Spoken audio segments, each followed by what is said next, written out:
Welcome to another episode of Routes Through Pokemon Detour. I'm Shea Locke. And I'm Serenity Sola. And together we are detouring through the game Pokopia. And this week we're going to be covering Sparkling Skylands. But before we jump into it, we're recording this just a day after, I think, the Nintendo Direct.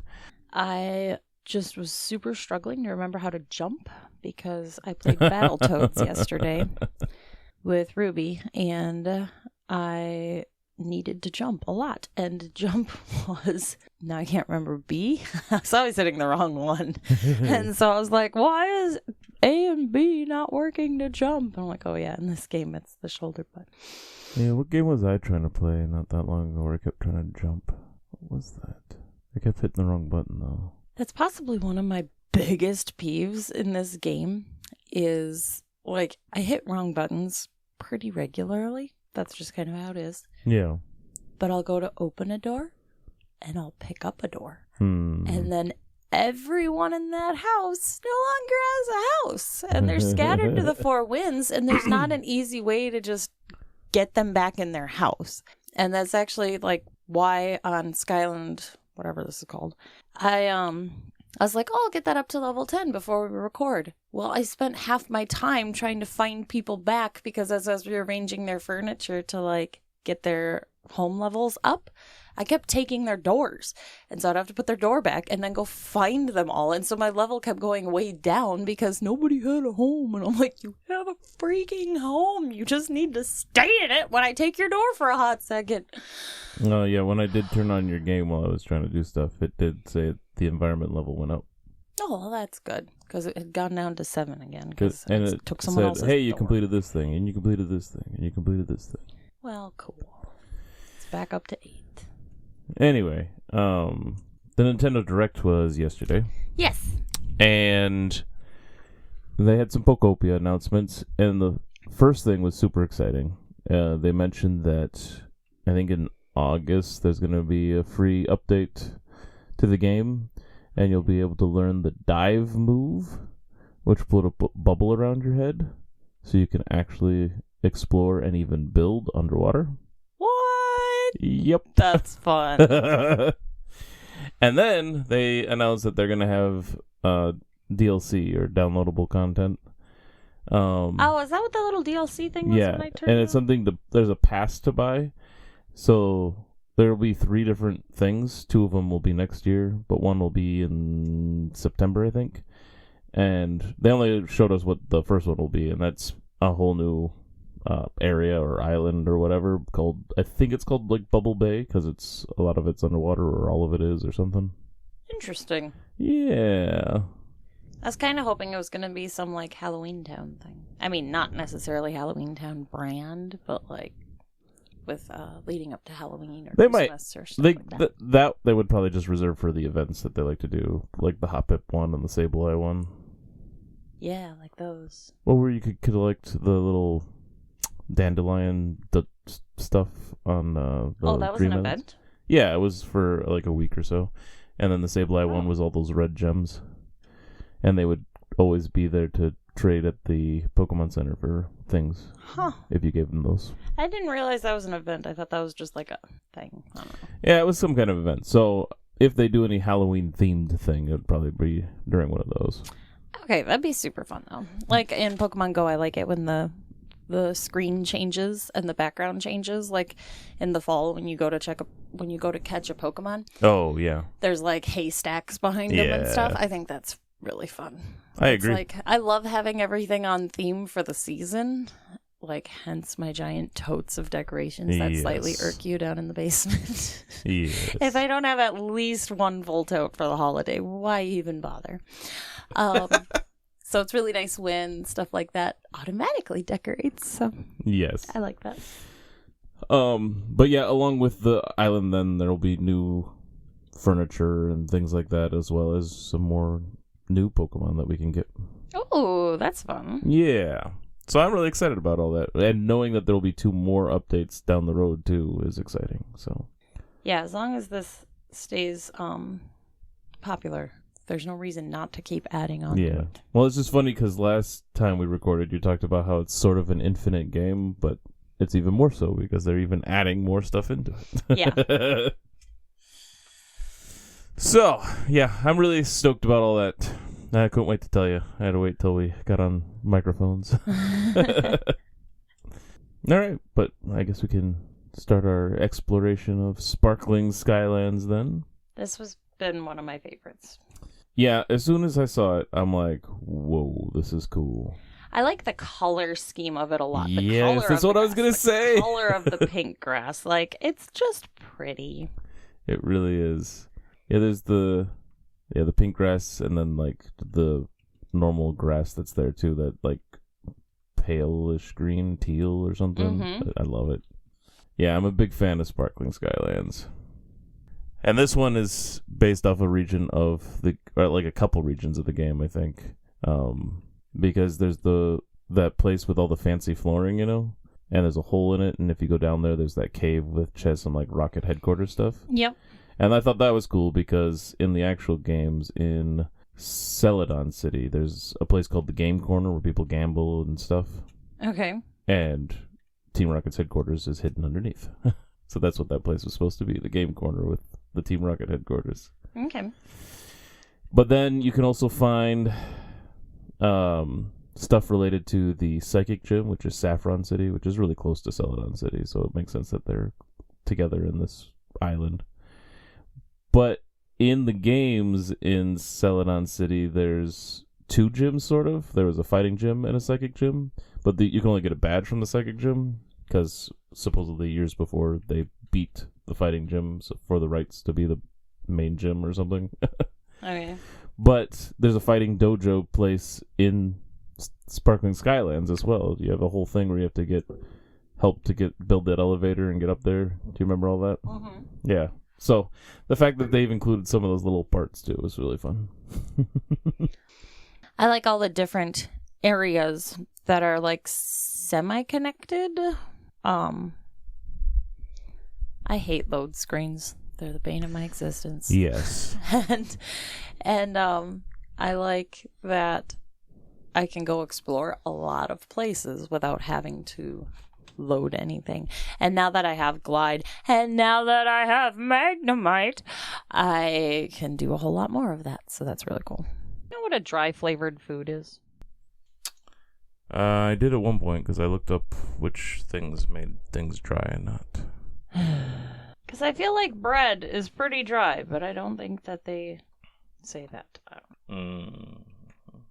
So if you have Chesto berries, those help make some dry stuff, or they can be dry on their own, I guess. Okay. Yeah, the acorn-looking ones. Yeah. Okay. So, let's see. How did I first get to Sparkling Skyland? I think I went through Bleak Beach, maybe? Which way did you come in first? I don't have a clue. Because there's two different doors near the first, like, main island, but they're on their own little separate islands. Yeah, I definitely came in one of those. Yeah. I can't remember which one I did. Because I think they both are themed, like, because I don't know if you noticed, but, like, so those little side islands that are where the doors are have, like, grass and trees and stuff that are, like, kind of from the island you came from. Oh, I did not notice that. Yeah, some of the ground and features there. Yeah, I came in the one closest to the main island. Because, like, the other one, you have to move the garbage or whatever to come in from Withering Wastelands. Yeah.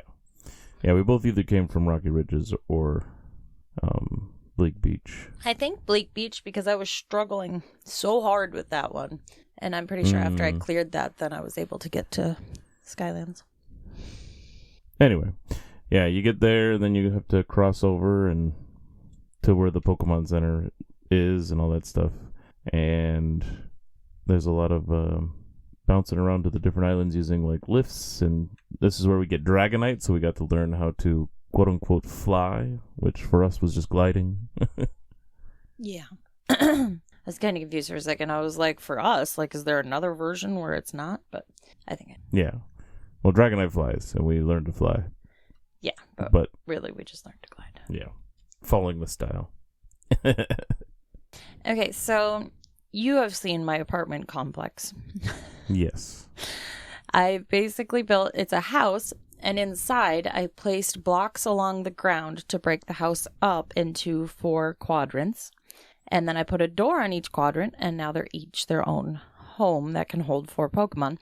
And then I can just hop over the little separators and take care of all of them in the same place. It's very handy. But the problem is that they're each either 3x3 or 3x2, so they're not very big. But I did just discover that if I set things on the partitioning walls, that counts as belonging in their house. So, like, this one guy wanted relaxation. Well, I already have 5 of the quadrants full, and there was a Pokemon standing in the 6th one. So I put the chair up on the wall, and he's like, "Thank you so much. I love it." I'm like, "Good." Yeah, I think... Enjoy your throne. I think you can even put stuff outside of houses, and it still will count as long because as it's it's touching. nearby. Yeah. Yeah. It's actually a really good call. I should set, like, their houseplants and mailboxes and stuff out front. Yeah, in this place, like, there's all these, like, colorfully clear... Well, not clear. Colorful, shiny blocks or whatever, called mysterious blocks. Yep. That make up, like, the bottoms of them all. Oh, yeah, Of the I guess. islands. I spent so much time on Dream Islands and Sola that, like, I forget that, like, oh, this is new to this island. Yeah, because it wasn't new to you, because you had already been to the... Yeah, because the kids wanted to play with me a lot, so I spent a lot of time on Dream Islands and the main shared island type thing. Yes, you did. But yeah, you need the glide to get over to some of the other islands at first. Well, unless you build. You can just build bridges. I've done that to get to some places. Yep. Yeah, like in Bleak Beach, going back, they were like, "Oh, I wonder, like, what you could do." And so, like, trying to figure out what on earth to do, I built a bridge out to the ship. I built a bridge out to the other island. I built a bridge out to the caves. And then when I finally got Lapras, and they were like, "Maybe you could go places you never could have gotten before." And I'm like, "Probably not, because I've been everywhere on this island." Yeah. So, I'm very familiar. I did build bridges to the ship and to the other door and everything in Bleak Beach myself when I was doing stuff. But that was mostly just because I wanted to explore and I hadn't gotten Lapras yet. Yeah, I was trying to figure out what on earth to do. Yeah, I got Gyarados, and then on the same island as Gyarados, there is like a playset person. Who's that? Who's that in the playset? Is that where your playset is? Was it already there? No. I built the playset in the middle of town next to the Pokemon Center. I'm trying to figure out what a luxury toy is for this fancy pants boy. But yeah, that's true. Like, Gyarados was hanging out by some water all the way out there, and that was fun to find him there. And then he gave me a quest because he wanted like a bread bowl or something like that. I don't remember what it was he wanted. Something. Okay. And I kind of forgot all about it for a long time. And finally, I was like, every once in a while I'd go over there again because I set up an environment for Greninja to show up. And he still wasn't showing up, but I'd check in on him. Yeah. He eventually did arrive, which made me very happy. But every once in a while I'd be there and I'm like, "Oh yeah, you wanted something. I should look into that." And then I would get distracted. But I eventually did make it for him and give it to him. And then I think I moved him off that little island too. But when you do that, he teaches you a new move. Oh, yeah. Have you done that? Yeah. Okay, I wasn't sure. Yeah, to go up waterfalls. Yeah, the waterfall move. Yeah, okay.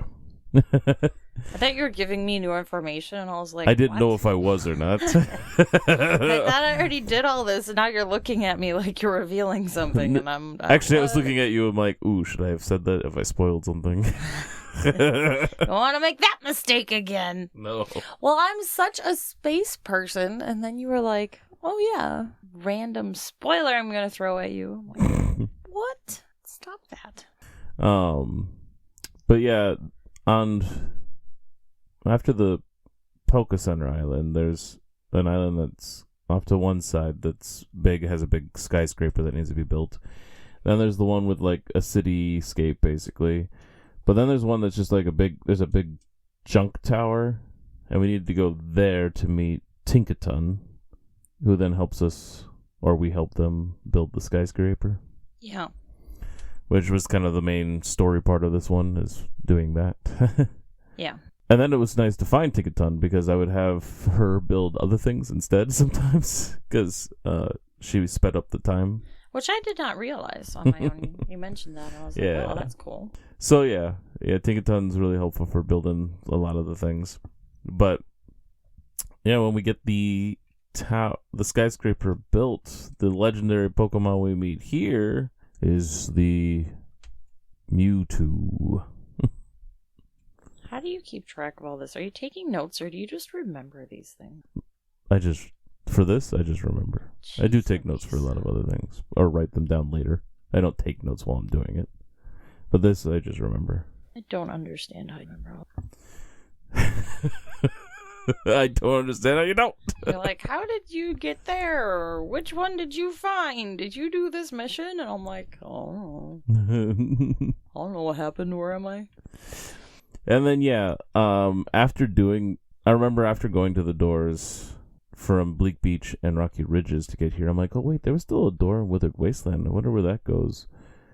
And because it still went open, and I'm like, is there like a whole nother thing to do? But then I found the door in Sparkling Skylands too, and I'm like, wait a second, it's just gonna be connecting these. There's a whole thing you have to do by clearing out the garbage or whatever, but it's just for the quick door from one to the other. Yeah, I was so bummed because I was like, oh man, I still have 2 doors to explore through, and they were just connected, and I was oh, lame. No, I was pretty sure that Bleak and Rocky Ridges were going to go to the same place, but when they wouldn't let me through that third one in Withered Wasteland, I'm like, what's that? Is there still more? There's not. But that's why it's good news that there's the DLC coming, because there is still more. Yay! The best is yet to come. There's the place with, what was over there? Was it a Poliwrath or something? Poliwhirl that wanted us to fix up the elevator? Who wanted us to fix the elevator for the Fighting Dojo place? I thought We needed Alakazam. Oh. So we had to create an environment in that room with the crystal pole. Was it one of the punchy guys? It could have been a punchy guy.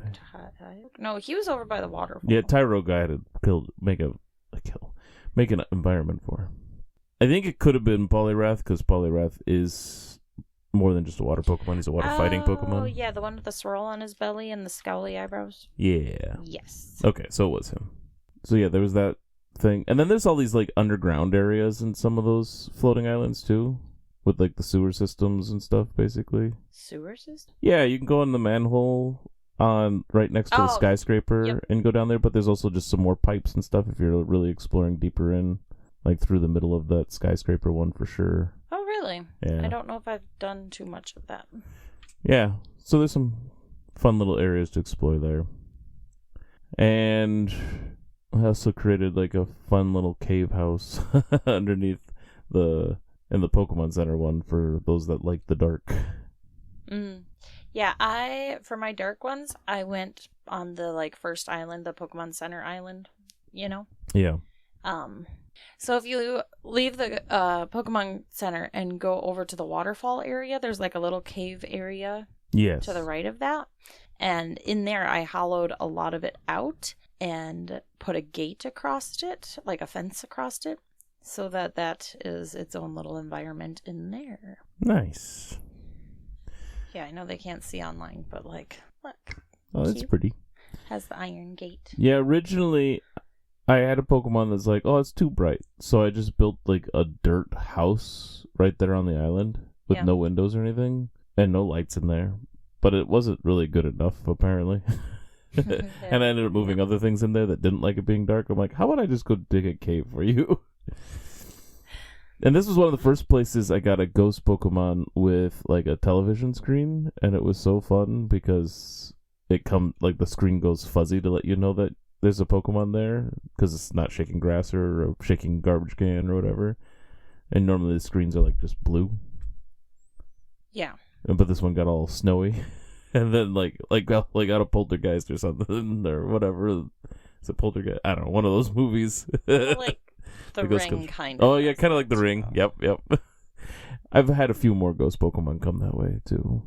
That's funny. I don't think I've done that one yet. This island has that like hidden spot with all the alarm clocks too. Do you know what I'm talking No. about? So Dragonite. Who wanted a bunch? Yeah. And so if you go directly behind the Pokemon Center and like go off the backside of the island, essentially, down there, there's a hidden cave, and that's where all the alarm. Oh, yep. Okay, I got you. Yeah, and then I created, because I had that dirt house, I created stairs up to the roof of it because I decided to build a windmill up there for power. Ooh, and then they introduced the lifts here. Yes, which I have a ton of them laid out now. I stole a bunch for my shared island because there was a quest there that needed them. Okay. But then I realized there's a quest that needed a bunch more back at Sparkling Skylands because the material you needed was harder to get because you needed like the gears and stuff. Oh yeah. To build them. Yep. But I eventually did end building a lot more, and so I have lift systems all over my Sparkling Skylands. Nice. I do not have too many because I would glide. Yeah. And sometimes I'm able to catch the vines dangling down while I'm gliding, and then other times it's just like, no, we are not grabbing that vine. We don't like that. Part of the reason I wanted the lifts everywhere is just it was easier to get Pokemon to move from one island to another. Sure, that makes sense. I'm at environment level 9 now. Nice. Oh, I got a gaming chair. Sweet. It's no level 10 like me, but... Well, if I could figure out how to quit stealing everyone's door, that'd be great. Or even, like, I make garden habitats a lot, where it's just a wooden fence around, like, my garden, and then enough space for a few pieces of furniture to make it a habitat or, like, a home. And then I'll be, like, picking up my potatoes, and then I'll be like, I'm just going to grab this fence post, and I'm like, oh, my gosh. Yeah, when I'm collecting beans and potatoes and things like that, I often would end up grabbing like a bench that was nearby or whatever, and I'd get so annoyed. So now I'm like, click, or like I look to see if it says bean or potato or whatever on the screen to collect it, and then I can usually collect like 3 of them. So I do that. I just can hit it 3 times, but then I stop. I'm like, do you see a bean or a potato? No. All right, let's readjust. I forgot that I had my little Magnemite guy. I'm just going to cruise on over here now. This is so handy. Oh, Magnemite? Yes. I'm very excited to have him. Whee! Someone's having trouble following me. Darn straight you are, because I'm flying.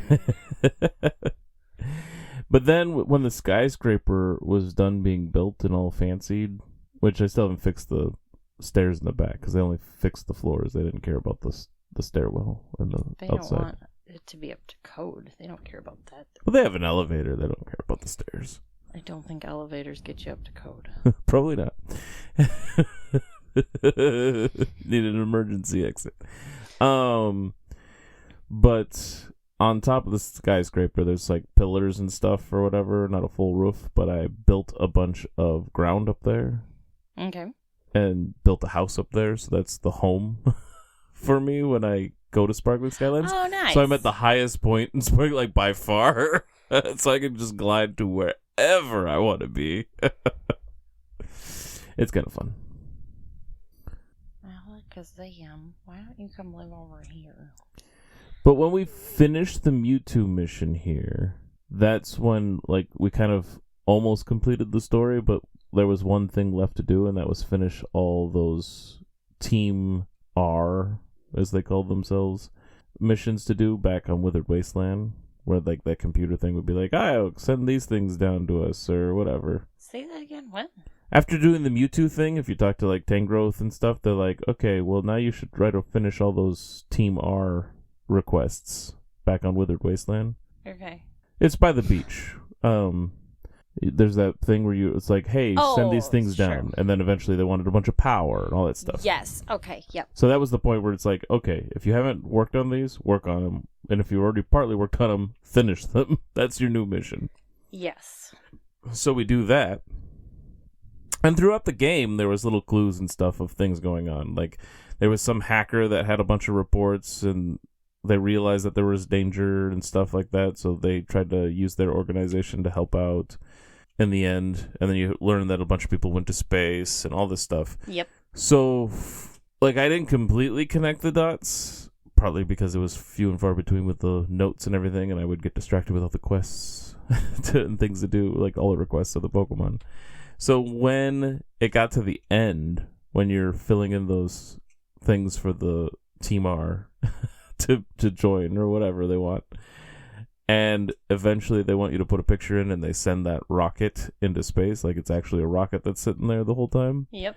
And I knew Team R was Team Rocket. Like, I knew that part. Like, that wasn't hard to figure out. Like, it wasn't take too much rocket science. But I never thought to connect that, of course, Team Rocket are the ones that, when the hacker was part of Team Rocket, I think then, were the ones to create the things to get to space for everybody. And I thought that was so cool since their name is Team Rocket. So, of course, they're the ones to find a way to space and save everybody from the destruction that was happening on the world. Yes. So that, for me, was super exciting. And when I found that out, that's what I tried to tell you about. Yep. And you're like, wait, they're all in space? Because all I was saying is that the people were in space. Because that was an early thing that was talked about. Just, you hadn't gotten there. It was, but yeah. I hadn't even gotten to that point yet. They were all missing, and we didn't know where they were. And you were like, well, if you read your stuff, you would know. And I'm like... I have been reading my stuff, and I did not know. Well, and the day after you told me, then I started getting those notes. Like, I was very close to that juncture, but I hadn't gotten there yet. And I love outer space. Yeah. Like, I went on vacation with our oldest 3 and the baby by myself to just take him to the Kennedy Space Center one day. Right. Because I love outer space so much. And, so that was like, what? But it was something I had been talking about to like everybody in the house was this. They went to space. Like it wasn't a secret in my mind at all. So I didn't realize you hadn't known because I thought you had been a part of one of those conversations, which you might have been, but you didn't remember. I am the same as little Miss Rain, and I'm just in my own world. Yep. Yes, you are. So, yeah. So that was a really cool ending to the game, quote unquote ending. Yes. Yeah, that was fun. You get to watch the rocket fly through and all that stuff. And then that finally opened up being able to travel up and down in that weird Team Rocket base in Withered Wastelands, and that's where you find Magnemite, who has some requests for you, so you can finally become Magnemite. Yes, after you win and do all the things, you have to go back to that spot. Yep. To get Magnemite. And I was really afraid you were never going to go back to that spot, because why? I get there eventually. Yeah, you're like, do you want me to tell you? And I'm like, nope. Which is why I wanted to tell you, because I'm like, I don't know if you're ever going to get there. Because you have no reason to go back to that spot. Not for a long time, anyway. I got there. I am now at level 10. Yay! Are all your islands 10 now? Maybe. I don't know for sure. Withered Wasteland, I'm not sure. Okay. I have not circled back a whole lot there. Yeah, except for maybe the Cloud Islands. I think all mine are 10. Sparkling Skylands, besides having all the weird houses and things I got going on the Poké Center Island. And I think I built a couple houses up by the skyscraper too. But otherwise, as far as doing any cool things with the area, like fixing roads and building all this stuff, yeah, I think that's probably that's probably the place I've done the least in, actually. I've done a fair bit. The little road leading from the skyscraper and its waterfall over to Alakazam, and the elevator over in that corner, Yeah. Yes. I repaired that road all up because I was tired of falling trying to get over there repeatedly. Sure. And I've done a little bit on the one side island that has a cityscape type of a thing going on. But I'm not quite sure because it has several skyscraper-ish apartment complexes. I don't know what you'd want to call them. But they're on different levels. So at the edge of the island, there's 3 buildings and they're on one level. And then you go up 4 bricks and that's the base of the next 3. Yeah.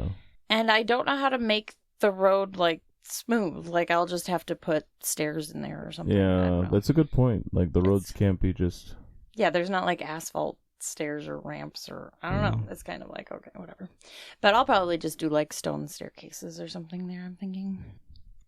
I was really excited on this too because I finally got to do the garden habitat with the pretty little patio set and the flowers next to it. Because I saw that habitat somewhat early on, where it's 2 patio chairs, a patio table, a garden light, and 4 wildflowers. Okay. I saw that habitat somewhat early on, and I just thought it was so pretty, and I wanted to build it, and I couldn't find all the things, and I was like, where are these? So I was really happy when I finally found those as well. And the garbage cubes are kind of fun to destroy. And yeah, you can get all kinds of fun stuff from those. There's one Dream Island,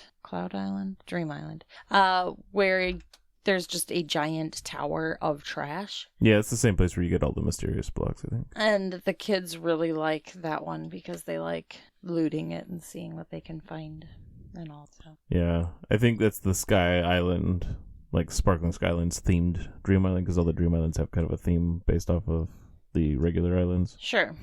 And I think that one you get to with the Dragonite doll, which would make sense. Mm-hmm. Yeah, I'd gotten the Dragonite doll from a Dream Island a little bit before you, even though you've been playing longer. And I don't know about that. I remember the Arcanine doll was the big issue that I couldn't get. Oh, that was that one. Yeah.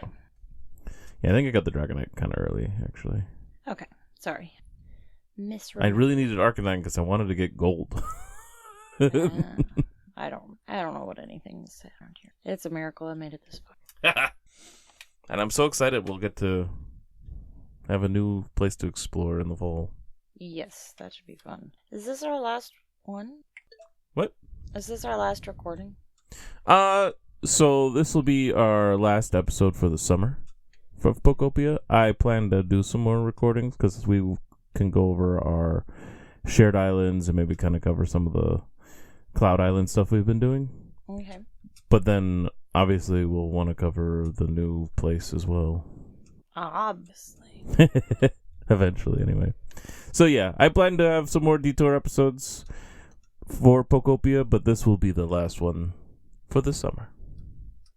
Hoping to actually have them done so we can have them for the holiday break in December. These? Some more Pokopias? Yeah. Oh, more. Yeah. Gotcha. There's also the little railroad tracks underneath the skyscraper that I've been in. Oh, is that the system that you were talking about? Yeah, that's part of it. Oh, okay. I've been down there. I was picturing it more like sewer-like or something. I don't know. Yeah. There are a lot of areas, like, you can, besides the tracks, there's, like, holes and stuff, but there's, like, piping and things, too. Sure, that makes sense. But now, I think it's going to be time to get into our Pokedex entries. Yay. Who's that? I just picked up a tree. I didn't know you could do that. Okay. I was a Magnemite, and I tried to pick Lepa berries off of a tree while I was Magnemite, and I picked up the whole tree and was just carrying it around. So that's a thing. Who's that Pokemon?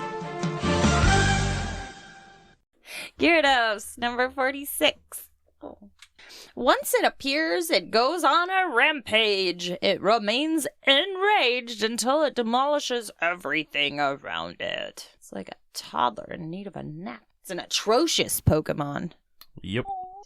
Raichu, number 80, Mouse Pokemon. Its tail discharges electricity into the ground, protecting it from getting shocked. Electrode, number 97, Ball Pokemon. It stores an overflowing amount of electric energy inside its body. Even a small shock makes it explode.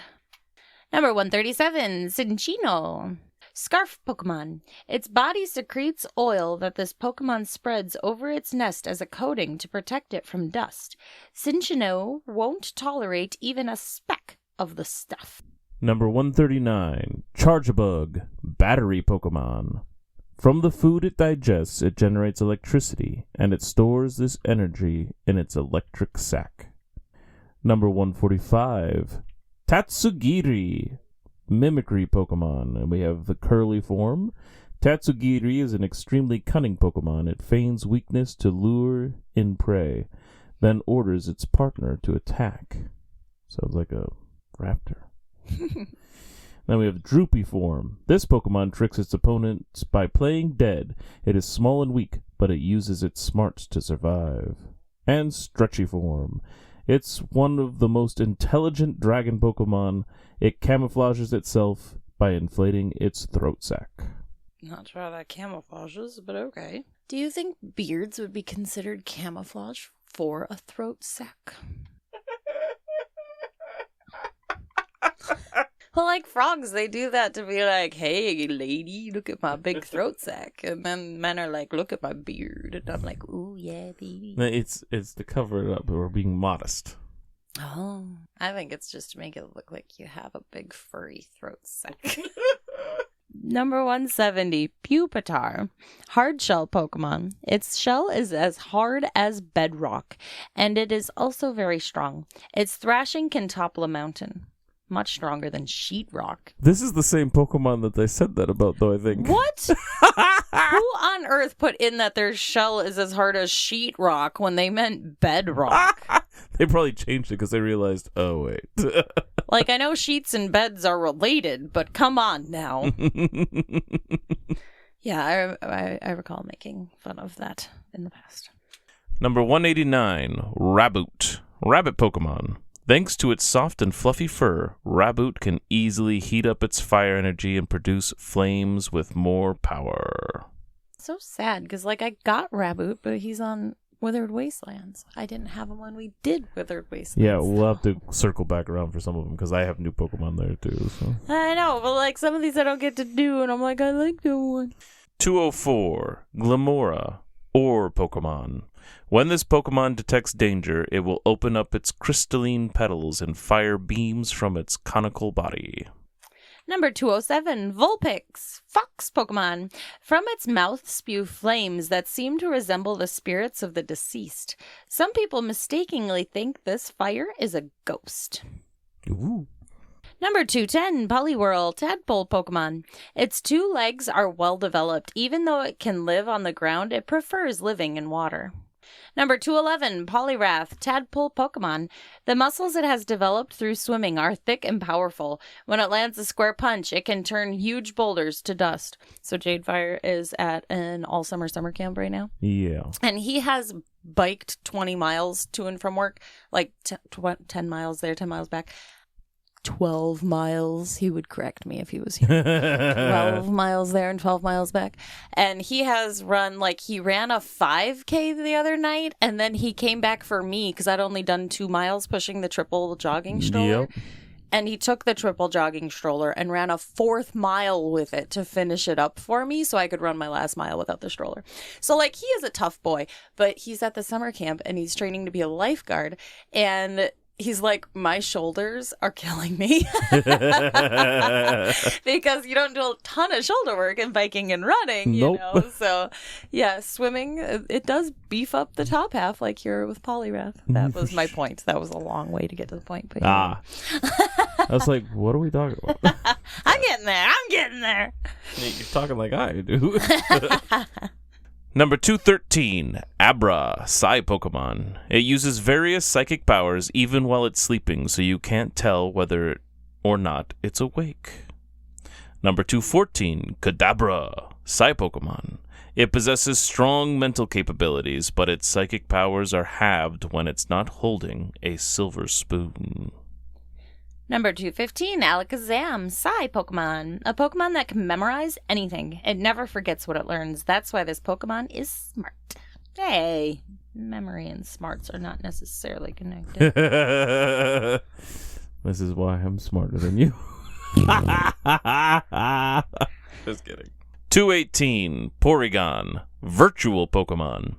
It is an artificial Pokemon. Since it doesn't breathe, people are excited by its potential to be useful in any environment.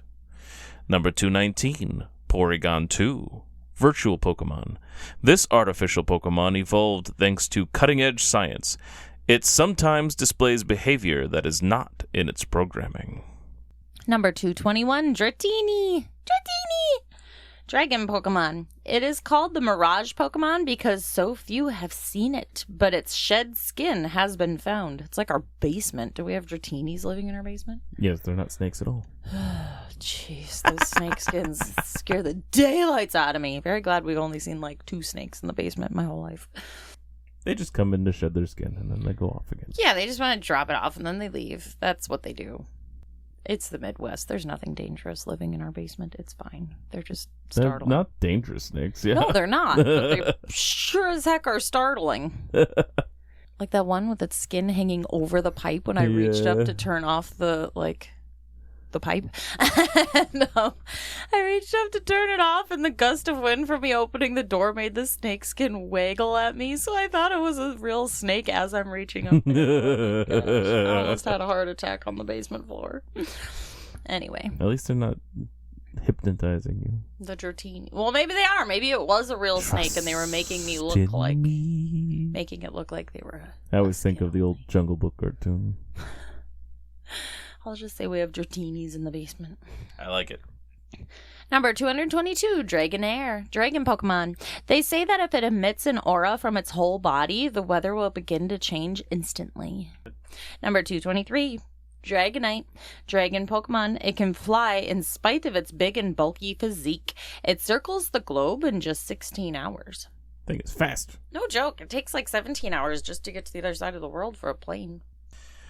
227, Misdreavus, Screech Pokemon. It likes playing mischievous tricks, such as screaming and wailing to startle people at night. 228, Mismagius, Magical Pokemon. Its cries sound like incantations to torment the foe. It appears where you least expect it. I think this is the first one I had coming out of a screen.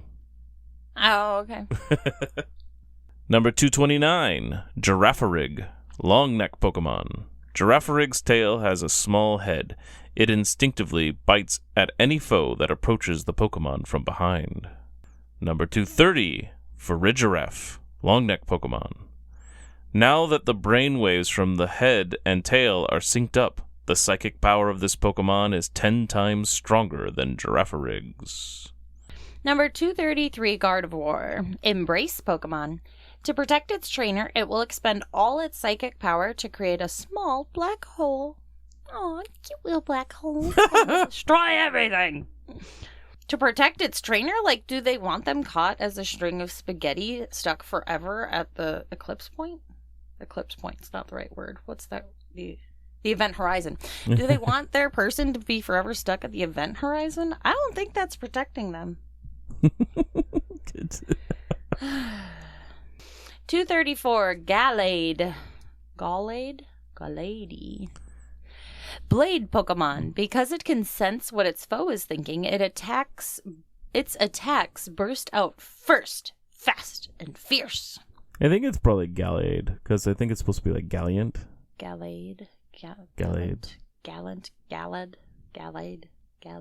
I could be wrong. Pick I have no whichever idea. one I said that you like the most. Oh, they'll all go in there. All right, 237, Trapinch, Ant Pit Pokemon. This Pokemon lives in arid deserts. It patiently awaits prey inside its funnel-shaped nest. 238, Vibrava. Why does English have so many ways to say vowels? Vibrava. Vibration Pokemon. Rather than using its underdeveloped wings for flight, it rubs them together, emitting ultrasonic waves to attack its enemies. That makes me think it's Vibrava. I always pronounced it like Vibrava or something like that, but it's probably Vibe, at least the beginning, since it's talking about vibrations. Well, looking at it phonetically, with the B and the R together, the syllable would have to be split there, giving the I the I sound. I understand. And then Ra and Va, it would have to be Rava, Vibrava. I think that's how phonetically it would be. But you're saying it Vibrava? Vibrava, Vibrava, because vibrations and like larva. Yeah, it's basically vibrations and larva. Vibrava. I don't know. I haven't heard it spoken. Vibrate has an E at the end to make the I say I. Yeah, I don't know. Vibration doesn't. Oh. How does that? Oh man, phonics are so confusing, man. Yep. All right. Anywho. 239, Flygon, Mystic Pokemon. Known as the Desert Spirit, this Pokemon hides in the sandstorms it causes by beating its wings. And that Flygon gets its name from fly and dragon. It's most confusing when the emphasis is on both or neither of the syllables that they're pulling to put together. Sure. Because, like, fly, obviously, has its own emphasis. And then dragon. So, flagon. Flagon. Yeah, like that. Yep. There we go. So that doesn't have the emphasis problem, but... Well, I did say flagon, but... Yeah. Which is how I would read it without knowing that it's supposed to be dragon. Yeah. Number 240, Swablu. I'm so glad I got to do Swablu. Cotton bird Pokemon. It can't relax if it or its surroundings are not clean. I feel him. Oh my goodness. It wipes off dirt with its wings. Number 241, Altaria, humming Pokemon. On sunny days, it flies freely through the sky and blends into the clouds. It sings in a beautiful soprano. That is a beautiful Pokemon. Altaria? Yeah, I feel like he's underrated. I never hear about this one. I like him. I think some people are fans. He did get like a Mega Evolution. I know that much. I love it. It has a beautiful name. It looks like the clouds. It loves sunny days. It sings soprano. Like, come on. This thing's gorgeous. Most underrated Pokemon, Altaria. Does Duskull only have one glowing orb inside their head? Yes. Interesting. How do you turn these? Number 242, Duskull.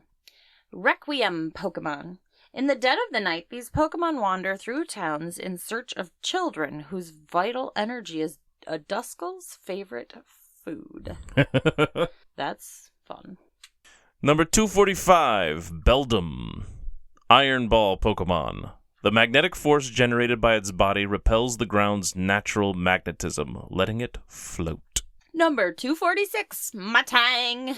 Iron Claw Pokemon. It is formed by two Beldum joining together. Oh, it's a baby. Its two brains are linked, amplifying its psychic power. Number 248, Snivy. Grass Snake Pokemon. The leaf on Snivy's tail generates energy when exposed to sunlight, making Snivy swifter and adding an edge to its moves. Number 249, Servine, Grass Snake Pokemon. When it gets dirty, its leaves can't be used in photosynthesis, so it always keeps itself clean. Number 251, Froakie, Bubble Frog Pokemon. It protects its skin by covering its body in delicate bubbles. Beneath its happy-go-lucky air, it keeps a watchful eye on its surroundings. Number 252, Frogadier, Bubble Frog Pokemon.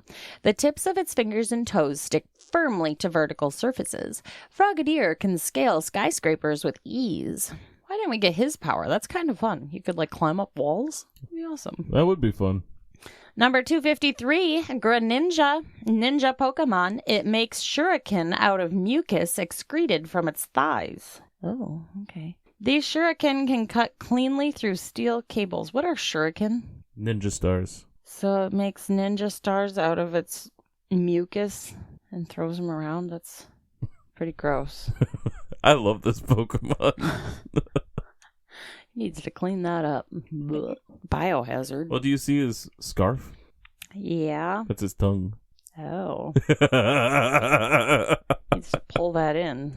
Tighten his lips. He needs to do some tongue exercises and lip exercises up in here. He's going to have breathing problems. All right. Number 254, Deden, Antenna Pokemon. A Deden's whiskers pick up electrical waves other Dedens send out. These Pokemon share locations of food or electricity with one another. Number 255, Noibat, Soundwave Pokemon. After nightfall, they emerge from the caves they nest in during the day.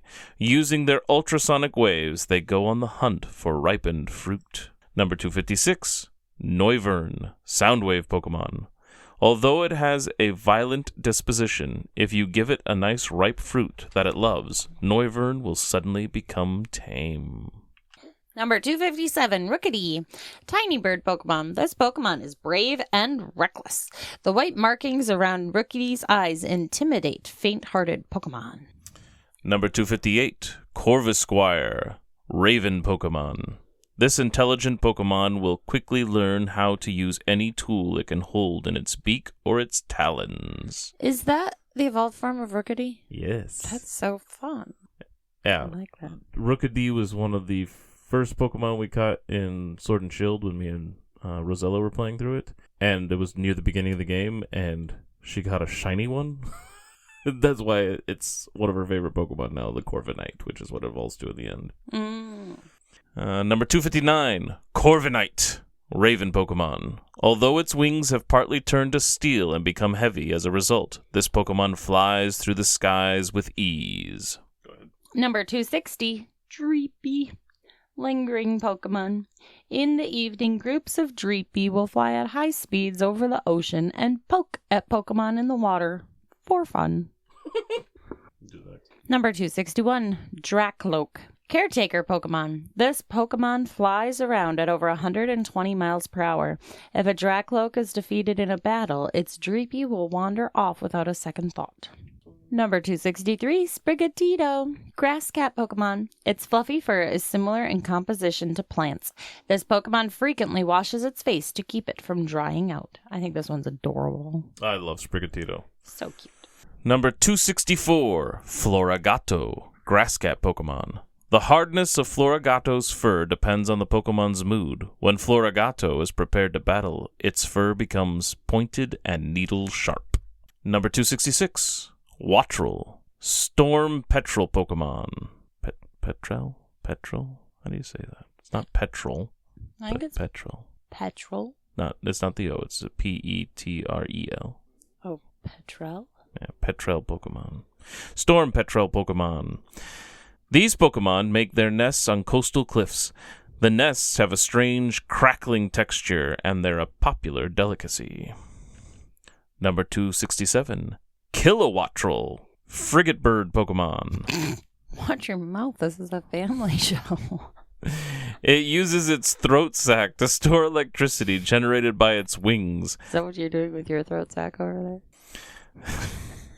Yes. I generate electricity with my wings and store it in my throat sac beard. That's why your beard is turning white at the edges. It's the electricity. Can you see the crackling? Crackle. There's hardly any oil in its feathers, so it is a poor swimmer. 270, Tinkaton, hammer Pokemon. A Tinkaton that is particularly skilled with its hands, allowing it to make good use of other tools in addition to its hammer. It is very curious about buildings and machines made by humans. All right, and that wraps up our final Pokopia detour for the summer. Thank you all so much for listening, and we will catch you on the next route. Bye-bye. Matana.